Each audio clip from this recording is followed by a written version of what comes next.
Shalom Bapak Ibu, sahabat Galilea yang diberkati oleh Tuhan Yesus. Kembali bersama saya di hari ini. Apa kabar Bapak Ibu? Saya berdoa, saya berharap Bapak Ibu semua dalam keadaan yang baik-baik saja. Dan sebelum kita berkegiatan di hari ini, mari kita siapkan diri, kita bersaat teduh, kita berdoa.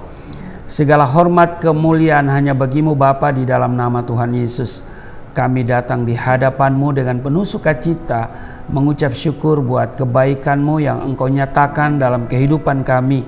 Sepanjang malam Engkau telah pelihara kami, Engkau telah memberkati istirahat tidur kami, dan oleh rahmat-Mu juga Engkau telah bangunkan kami dengan tubuh yang sehat, umur panjang, bahkan kekuatan.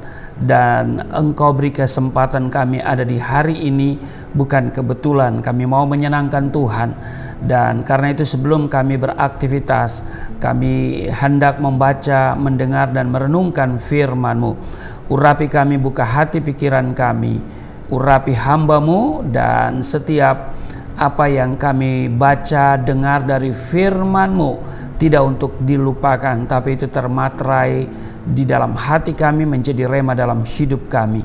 Di dalam nama Tuhan Yesus, haleluya, amin. Bapak Ibu, di Matius pasal 5 ayat 1 sampai dengan 12, ini bicara khotbah di bukit. Dan di ayat 5 dikatakan begini, berbahagialah orang yang berduka cita karena mereka akan dihibur.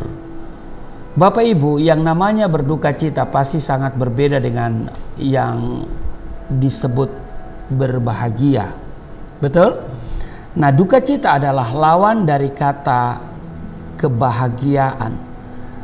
Lalu apakah firman Tuhan yang ditulis itu yang kita baca di Matius pasal 5 ayat 4 ini, apakah tidak salah dicetak atau gimana ya? Sebab dikatakan berbahagialah orang yang berduka cita.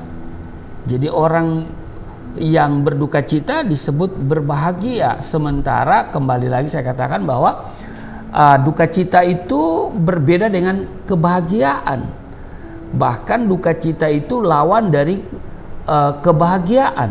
Nah, Bapak Ibu, duka cita atau kesedihan meliputi hati seseorang ketika ia ditinggalkan orang yang dikasihinya. Betul? Entah itu orang tua, sahabat, pacar, suami atau istri dan sebagainya.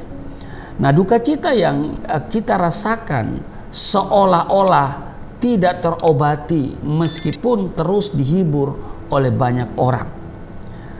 Lalu duka cita yang bagaimana yang dimaksud di dalam Matius pasal 5 ayat 4 ini, berbahagialah orang yang berduka cita. Nah, Bapak Ibu, ada duka cita yang merupakan dosa dan ada duka cita yang justru mendatangkan pengampunan.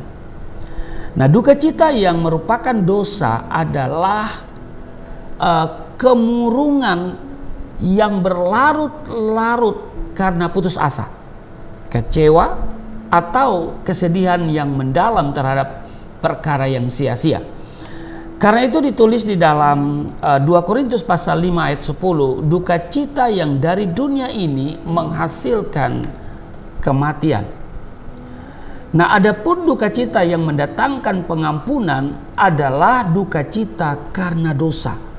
Baik itu dilakukan oleh diri sendiri ataupun perbuatan orang lain. Inilah duka cita yang Tuhan maksudkan di dalam Matius pasalnya yang ke-5 ayatnya yang ke-4, yang disebut dengan berbahagialah orang yang berduka cita karena mereka akan dihibur. Nah, menyadari ketidaklayakan di hadapan Tuhan akibat dosa-dosa yang diperbuat, ya, yang mungkin saudara perbuat, itu akan menimbulkan rasa duka cita yang mendalam dari diri seseorang. Nah, Bapak Ibu, orang berdosa yang telah dijamah oleh Roh Kudus tidak akan bersuka cita karena dosa-dosanya. Sebaliknya, ia akan meratap dan berduka cita karena sadar bahwa jalan-jalannya sudah jauh dari kebenaran dan telah melukai hati Tuhan. Karena hidupnya sudah tidak kudus lagi. Nah, duka cita semacam inilah akan beroleh penghiburan dari Tuhan, yaitu berupa pengampunan dan kehidupan kekal.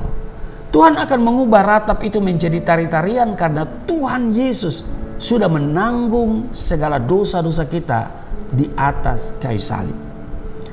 Rasa duka cita itu seharusnya ada dalam hati kita setiap kali kita berbuat dosa dan menyadarinya. Duka cita ini timbul bukan karena kekuatan kita sendiri, melainkan pekerjaan Roh Kudus. Jadi orang yang sudah bertobat dan kalau dia hidup di dalam Roh, kalau dia jatuh ke dalam dosa, dia tidak akan bersuka cita, tapi dia akan berduka cita. Jadi Bapak Ibu, bila masih ada orang Kristen yang bersuka cita dan kelihatan santai-santai saja ketika melakukan dosa, berarti masih perlu dipertanyakan kelayakannya sebagai orang percaya. Berarti ia belum hidup dalam pertobatan. Betul? Sebab orang yang hidup dalam pertobatan, ketika dia hilaf melakukan dosa, dia akan berduka cita. Ingat Bapak Ibu, tanpa pertobatan kita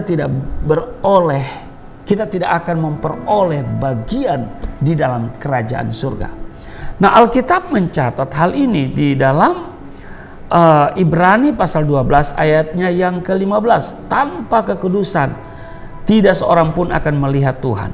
Jadi duka cita karena dosa menunjukkan seseorang itu peka dan benci terhadap dosa. Itu sebabnya dikatakan bahwa berbahagialah orang yang berduka cita karena mereka akan dihibur. Jadi duka cita karena dosa, ya kan, menunjukkan seseorang begitu peka dan karena itu dia benci terhadap dosa. Nah, kalau situasinya sudah seperti ini, maka orang itu disebut berbahagia. Amin.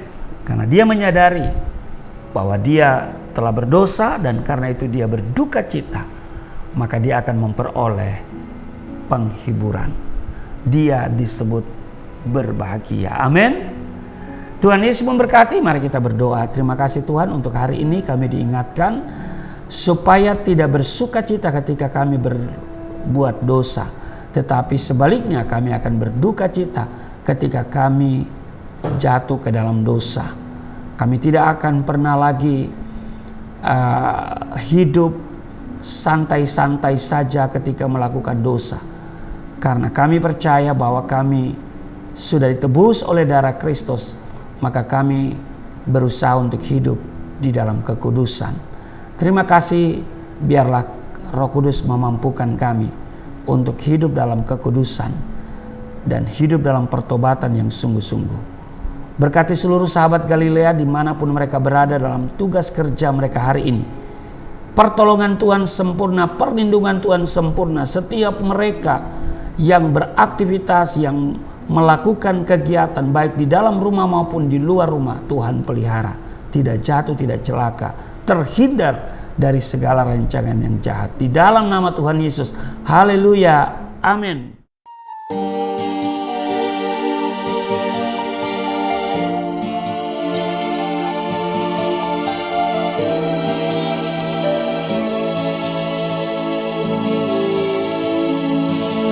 Bapa kami yang di surga,